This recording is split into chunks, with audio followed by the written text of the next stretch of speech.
함께 오늘 시편 62편 5절부터 8절 말씀을 가지고 함께 말씀을 나누려고 하는데요. 사실 이렇게 짧은 그 4개의 구절이기 때문에 다시 한번 우리가 함께 한 목소리로 하나님의 말씀을 읽었으면 좋겠습니다. 시작. 나의 영혼아 잠잠히 하나님만 바라라. 물은 나의 소망이 그로부터 나오는도다. 오직 그만이 나의 반석이시요 나의 구원이시요 나의 요새이시니 내가 흔들리지 아니하리로다. 나의 구원과 영광이 하나님께 있으며 내 힘의 반석과 피난처도 하나님께 있도다. 백성들아 시시로 그를 의지하고 그의 앞에 마음을 도하라. 하나님은 우리의 피난처시로다. 셀라. 아멘. 오늘 본문은 우리가 너무나도 잘 알고 있는 나의 영혼이 잠잠이라는 찬양으로 잘 알고 있는 말씀입니다. 자, 특별히 오늘 이 말씀의 핵심은 이 5절의 앞부분에 있는 나의 영혼아 잠잠히 하나님만 바라라 라고 할 수 있습니다. 자, 여기서 잠잠히 바라다로 번역된 히브리어는 이 다맘이라는 단어입니다. 이 다맘이라는 단어가 이제 오늘 너무나 중요한 단어인데, 이 다맘이라는 단어가 가진 의미를 너무나도 잘 표현하고 또 잘 보여주고 있는 찬양 가사가 있는데요. 그것은 바로 주품의 찬양의 후렴 부분입니다. 아마 다 아시고 계시지만 후렴에 보면 거친 파도 날 향해 와도 주와 함께 날아오르리. 폭풍 가운데 나의 영혼 잠잠하게 주를 보리라. 또한 이거 이제 불어 가사도 보면은 Même si les océans se déchaînent, je les traverserai avec toi. Père, tu domines les tempêtes, je suis tranquille car tu es là. 자, 특별히 여기에서 이 je suis tranquille 이 부분이 히브리어의 다맘이라는 단어가 가진 의미입니다. 자, 그러니까 어떠한 상황 가운데서도 잠잠하게 주님을 바라보는 그 자세가 이 다맘이라는 단어가 가진 의미가 되는 것입니다. 자, 오늘 우리가 다맘할 수 있는 이유는 불어 가사에서 볼 수 있는 것처럼 Je suis tranquille car tu es là, 즉 주님이 함께 하시기 때문입니다. 주님이 계시기 때문에 내가 그 가운데서도 잠잠할 수 있다는 것이죠. 자, 나 혼자서는 폭풍 가운데 도무지 잠잠할 수 없지만 주님이 함께 하시기 때문에 내가 잠잠할 수 있다라고 고백하는 것입니다.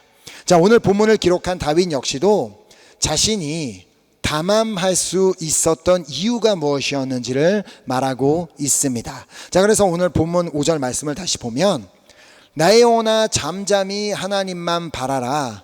물은 나의 소망이 그로부터 나오는도다. 여기서는 지금 자기 자신을 향하여 잠잠히 하나님만 바라보라고 명령을 하고 있지만 이제 이미 1절에서는 그의 영혼이 잠잠히 하나님만을 바라보고 있음을 고백하였습니다. 자, 1절 말씀을 보면 나의 영혼이 잠잠히 하나님만 바라며 나의 구원이 그에게서 나오는도다. 지금 여기서 자기 영혼이 잠잠하게 하나님을 바랄 수 있는 이유가 무엇이라고 말씀하고 있어요? 자신의 구원이 하나님으로부터 나오기 때문이다 라고 말하고 있습니다. 그러니까 거친 파도가 날 향해 와도 내가 잠잠할 수 있는 이유는 주님께서 나를 구원하여 주실 뿐만 아니라 내가 주님과 함께 날아오르게 하실 것이기 때문이죠. 자, 그래서 그는 2절에 이어서 다음과 같이 고백합니다. 오직 그만이 나의 반석이시오 나의 구원이시오 나의 요새이시니 내가 크게 흔들리지 아니하리로다. 자, 그러니까 지난주에 말씀을 드린 것처럼 우리 하나님은 흔들리지 않는 반석과 같은 신실하신 분이기 때문에 그 하나님으로 인해 자신이 크게 흔들리지 아니할 것이다 라고 고백하고 있는 것입니다. 하지만 현실은 그렇게 녹록하지만 않음을 느끼고 그가 3절에 이어서 이렇게 말합니다. 3절을 보면 넘어지는 담과 흔들리는 울타리 같이 사람을 죽이려고 너희가 일제히 공격하기를 언제까지 하려느냐. 내가 아무리 신실하신 하나님을 믿고 신뢰하며 따른다 할지라도 우리는 삶에서 끊임없이 우리를 힘들게 만드는 일들을 만나게 됩니다. 아니, 내가 이렇게 열심히 하나님을 섬기는데 나도 신실하신 하나님을 닮은 신실한 그리스도인이 되기 위해서 그분만을 믿고 따르고 있는데 왜 계속해서 나의 삶에는 이러한 풍랑을 만나야 하는가라는 의문이 드는 순간들을 만나게 된다는 것이죠. 자, 우리가 아무리 신앙생활을 열심히 한다 해도 우리는 삶에서 여전히 문제들을 만나게 되어 있습니다. 여전히 질병으로 인해 고통을 당하기도 하고요. 여전히 사랑하는 사람들을 먼저 떠나보내야만 하는 아픔을 경험하기도 합니다. 또 지금 다윗이 고백하는 것처럼 사람들로 인해 어려움을 당하기도 합니다. 이 모든 어려움을 다 경험해 본 사람이 있었음을 우리는 성경을 통해 보게 되는데요. 그 사람은 욥입니다. 욥이야말로 아니 왜 나에게 이런 일이? 라고 그런 질문을 수도 없이 해볼 수 있을 만큼 큰 어려움을 만났던 사람입니다. 자, 그런데 중요한 것은 욥이야말로 진정한 신실한 하나님의 자녀였다는 것입니다. 그 사실을 우리는 욥기 1장 1절을 통해 확인할 수 있는데요. 보면 우스 땅에 욥이라 불리는 사람이 있었는데 그 사람은 온전하고 정직하여 하나님을 경외하며 악에서 떠난 자더라. 제가 지금 이 말은 욥 스스로가 했던 말도 아니고 내가 이런 사람입니다라고 말했던 것도 아니고 다른 누군가가 그에 대해서 해준 말도 아닙니다. 바로 하나님께서 그는 온전하고 정직하여 하나님을 경외하며 악에서 떠난 자라고 인정한 사람이었습니다. 왜냐하면 8절에 보면 하나님께서 사탄에게 욥을 이와 같은 방법으로 소개하고 계시기 때문입니다. 자, 8절 말씀을 보면 여호와께서 사탄에게 이르시되 내가 내 종 욥을 주의하여 보았느냐? 그와 같이 온전하고 정직하여 하나님을 경외하며 악에서 떠난 자는 세상에 없느니라. 자, 하나님께서 사탄에게도 자랑할 만큼 그는 하나님의 기쁨이었고 하나님께서 인정하는 진정한 신앙인이었습니다. 자, 그런데 그런 그에게 어떤 일이 일어나게 됩니까? 하루아침에 그가 사랑하는 7 아들과 딸 셋을 다 잃어버리게 되는 일이 일어나게 됩니다. 그와 동시에 그가 가지고 있던 모든 소유를 다 잃어버리는 일도 일어나게 됩니다. 자, 성경을 읽고 있는 우리야, 하나님께서 사탄으로 하여금 욥을 시험하도록 허락하셨기에 일어난 일임을 우리는 알고 있지만 욥이 그 사실을 알았을 리가 없습니다. 그는 하나님 앞에서 어떻게 해서든 신실한 성도가 되기 위해서 하루하루를 몸부림치며 살고 있는데 그런 그에게 이런 말도 안 되는 일이 일어나게 된 것입니다. 그럼에도 불구하고 그는 그 힘든 상황 가운데 담함하였음을 1장 20절부터 22절을 통해 볼 수 있습니다. 말씀을 보면 욥이 일어나 겉옷을 찢고 머리털을 밀고 땅에 엎드려 예배하여 이르되 내가 모태에서 알몸으로 나왔사온즉 또한 알몸이 그리로 돌아가올지라.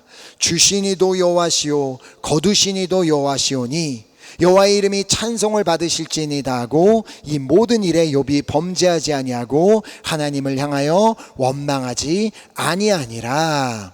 마치 다윗처럼 그 역시도 나의 영혼이 잠잠히 하나님만 바라며 나의 구원이 그에게서 나오는도다. 오직 그만이 나의 반석이시오 나의 구원이시오 나의 요새이시니 내가 그게 흔들리지 아니하리로다라고 고백하였던 것입니다. 자, 그런 모습을 보시고 하나님께서 너무나도 큰 감동을 받으십니다. 자, 그렇다고 해서 하나님께서 그의 모든 상황을 다 회복시켜 주신 것이 아니었죠. 오히려 그 상황 가운데 그에게 그나마 남아있던 건강까지 잃어버리게 되는 일이 일어나게 됩니다. 그렇게 그의 발바닥에서 정수리까지 종기가 나게 되어 몸을 긁고 또 긁다가 이제는 질그릇 조각을 가져다가 피가 나오도록 몸을 긁어야 하는 상황에 놓이게 됩니다. 자, 그런 그의 모습을 보고 그의 아내가 뭐라고 말을 합니까? 2장 9절에 보면 그의 아내가 그에게 이르되 당신이 그래도 자기의 온전함을 굳게 지키느냐? 하나님을 욕하고 죽으라. 그의 아내가 보기에도 차라리 그냥 그가 죽는 것이 나을 정도의 심각한 상황에 그가 놓여져 있었다는 것입니다. 이제 몸에 질병이 생긴 것도 고통스러웠지만 옆을 지켜주던 아내마저 하나님을 욕하고 죽으라고 하는 그런 말을 들으며 그의 마음은 완전히 무너져 내릴 수 있었습니다. 자, 그럼에도 불구하고 그는 놀라운 믿음을 보여줍니다. 자, 그가 뭐라고 고백했는지 한번 보면 10절에 그가 이르되 그대의 말이 한 어리석은 여자의 말 같도다. 우리가 하나님께 복을 받았은즉 화도 받지 아니하겠느냐 하고 이 모든 일에 욥이 입술로 범죄하지 아니하니라. 자, 정말 놀랍지 않습니까? 그 누구도 이 똑같은 상황에 욥처럼 고백하는 것은 결코 쉽지 않을 것입니다. 자, 그러나 어쩌면 욥도 다윗과 같은 마음으로 자신의 영혼을 향해 선포하였기 때문에 가능했을지도 모릅니다. 자, 오늘 본문에서 다윗이 한 고백을 보면 5절에서 7절에 나의 영혼아 잠잠히 하나님만 바라라. 나의 소망이 그로부터 나오는도다. 오직 그만이 나의 반석이시요 나의 구원이시요 나의 요새이시니 내가 흔들리지 아니하리로다. 나의 구원과 영광이 하나님께 있으며 내 힘의 반석과 피난처도 하나님께 있도다. 자, 그러니까 욥이 흔들리지 않을 수 있었던 이유는 그 역시도 다윗처럼 하나님만이 자신의 반석이시오 자신의 구원이시오 자신의 요새라는 믿음이 있었기 때문에 가능하지 않았겠습니까? 자, 그렇게 그는 잠잠히 하나님만 바랄 수 있었던 것입니다. 자, 그러나 그를 위로하기 위해 찾아온 친구들과 함께 7일이라는 이제 시간을 보낸 뒤 그는 갑자기 입을 열어 자신의 생일을 저주하기를 시작합니다. 차라리 자신이 태어나지 않았더라면 이런 일이 생기지도 않았을 텐데 자신이 태어난 것 자체가 문제라고 말을 하게 된 것입니다.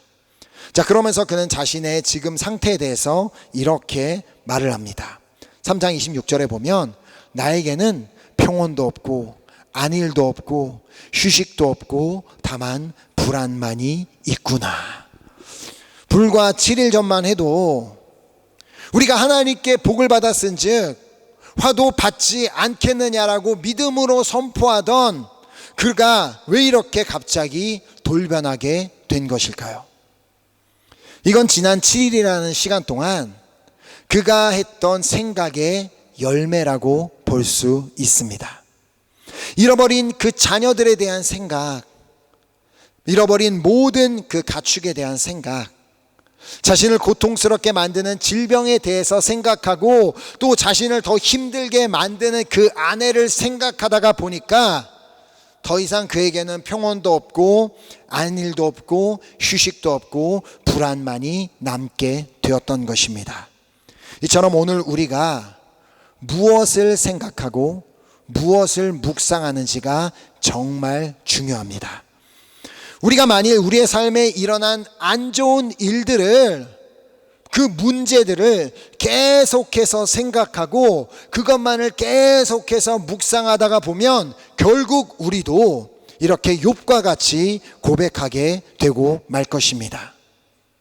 누군가가 나에게 했던 그 기분 나쁜 말을 떨쳐버리지 못하고 계속해서 되새기며 어떻게 나한테 그런 말 할 수 있어, 진짜 당장 가서 복수해야지 하면서 그 말을 계속해서 되새김질을 하다 보면 우리는 어쩌면 욥보다 더 심각한 상황에 놓여질 수도 있습니다.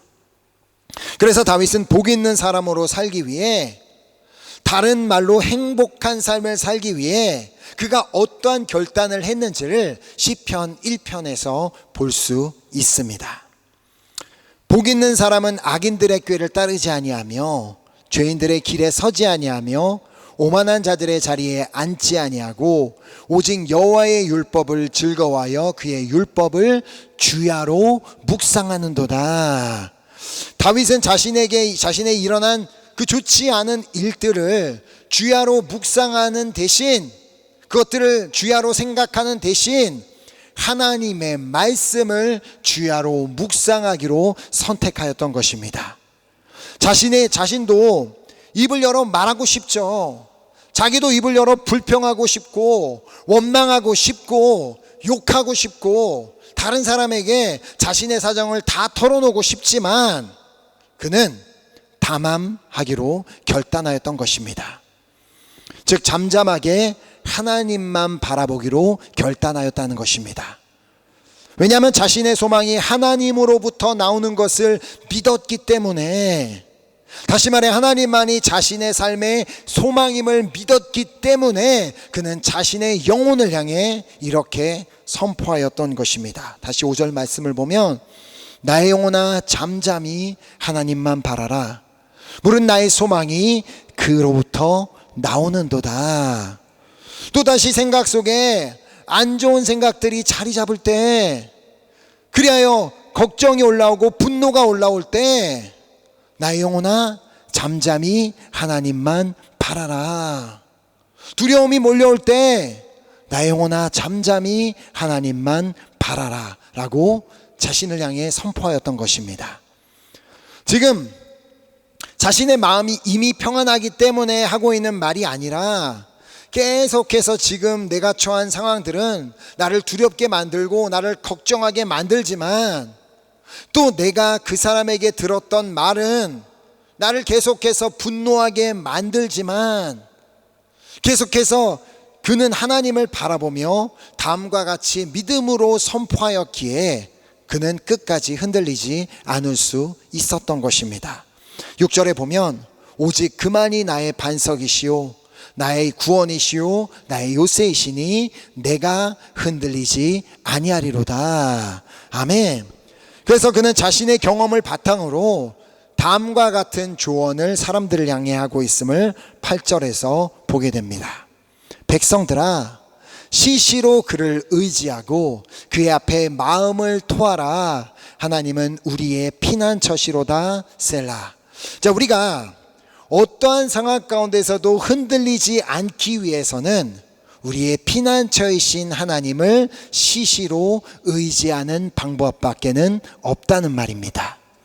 자, 우리는 나약한 존재라서 우리에게 놓여진 현실을 보며 마음이 흔들릴 수밖에 없는 존재입니다. 자, 두려워할 수밖에 없고 마냥 걱정할 수밖에 없는 존재입니다. 또한 누군가에게 좀 기분 나쁜 말을 했으면 그 말을 되새기며 그 기분 나빠하고 분을 낼 수밖에 없는 그런 죄인들입니다. 그래서 우리가 해야 하는 것은 두 가지입니다. 뭐라고요? 먼저 우리의 피난처이신 하나님을 시시로 의지하는 것. 시시가 뭐예요? 계속해서 하나님을 의지하는 것. 그리고 그분 앞에 우리의 마음을 토하는 것입니다. 자, 기억하시기 바랍니다. 그렇게 하나님께서도 인정하실 만큼 온전하고 정직하며 하나님을 경외하며 악에서 떠났던 욥도 그가 하나님을 담함하기를 멈추고, 즉 자신이 하나님을 바라보기를 멈추고 자신이 처했던 상황을 묵상했을 때 그도 평온을 잃어버리고 불안해하였음을 기억하시기 바랍니다. 하물며 우리는 어떠하겠습니까? 그러므로 오늘 우리는 담함하기로 결단해야 합니다. 잠잠히 하나님만 바라보기 위해서는 우리도 다윗처럼 우리 영혼을 향해 선포해야만 하는 것입니다.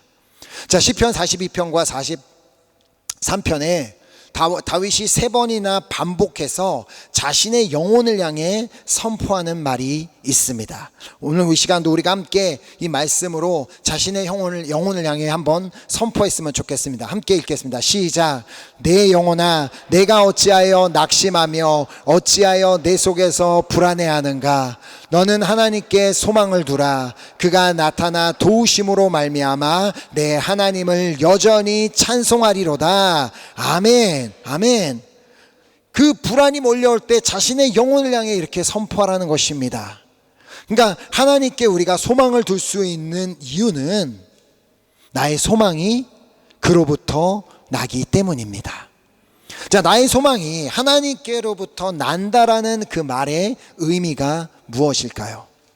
하나님 안에서만 우리가 소망을 품을 수 있다는 말입니다.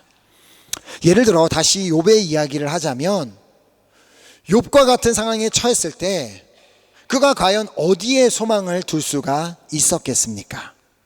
그 누가 자식을 잃어버린 그의 마음을 알아주고 그가 가진 모든 것을, 모든 소유를 잃어버린 그의 마음, 그리고 건강을 잃어버린 그의 심정을 알아줄 수가 있었겠습니까? 오직 하나님밖에는 없습니다. 자, 다윗도 자신의 처한 상황 때문에 낙심이 되었고 불안해하였지만 그는 자신이 처한 상황을 묵상하는 대신 하나님께 소망을 두겠다고 결단을 하였던 것입니다. 내 영혼아, 내가 어찌하여 낙심하며 어찌하여 내 속에서 불안해하는가? 너는 하나님께 소망을 두라. 그가 나타나 도우심으로 말미암아 내가 하나님을 여전히 찬송하리로다.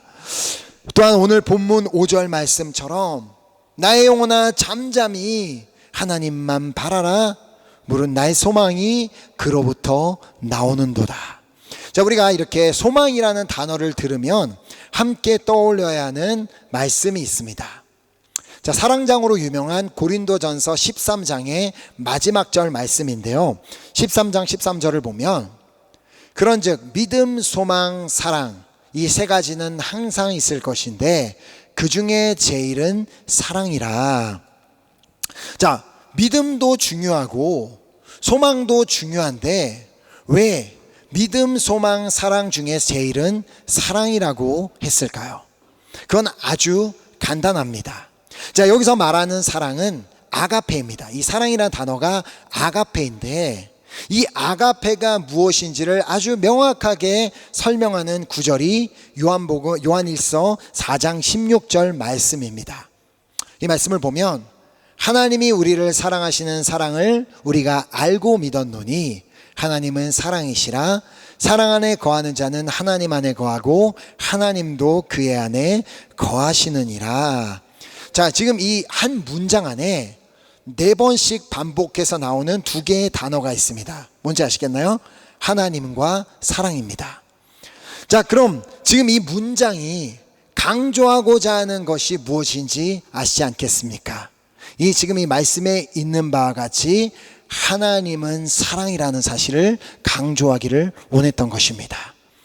바로 이 하나님이 아가페 그 자체, 그분 자체이심을 말씀하고 있는 것입니다. 자, 그렇기에 믿음, 소망, 사랑 중에 사랑이 제일인 이유입니다.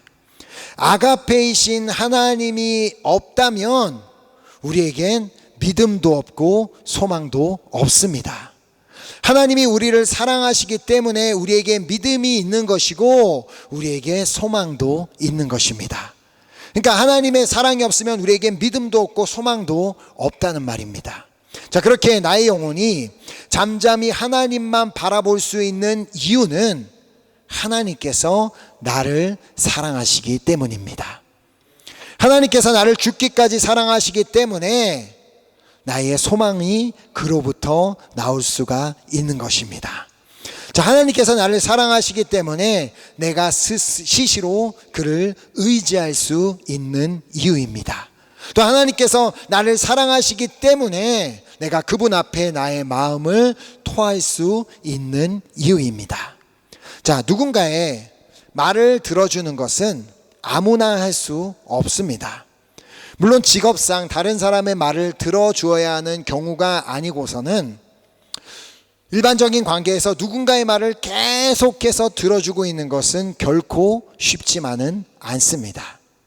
오직 그 사람을 사랑하는 마음이 있을 때만 가능합니다.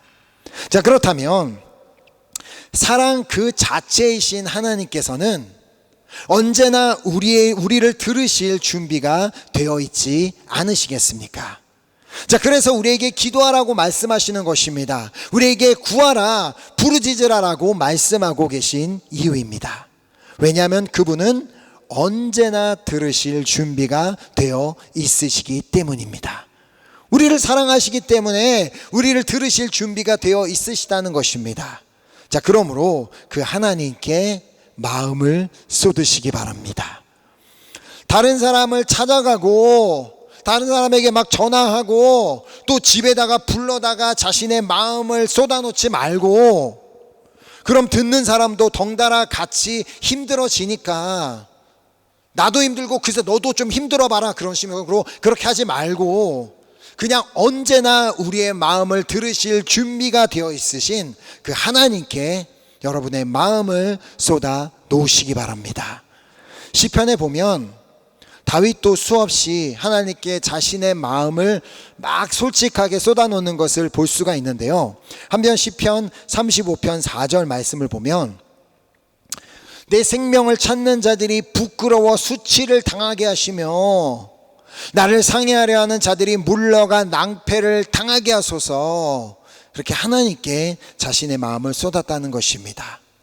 이처럼 누군가에게 상처를 받았다 할지라도 그 사람에 대한 감정을 그냥 다 하나님께 쏟아 놓으시기 바랍니다.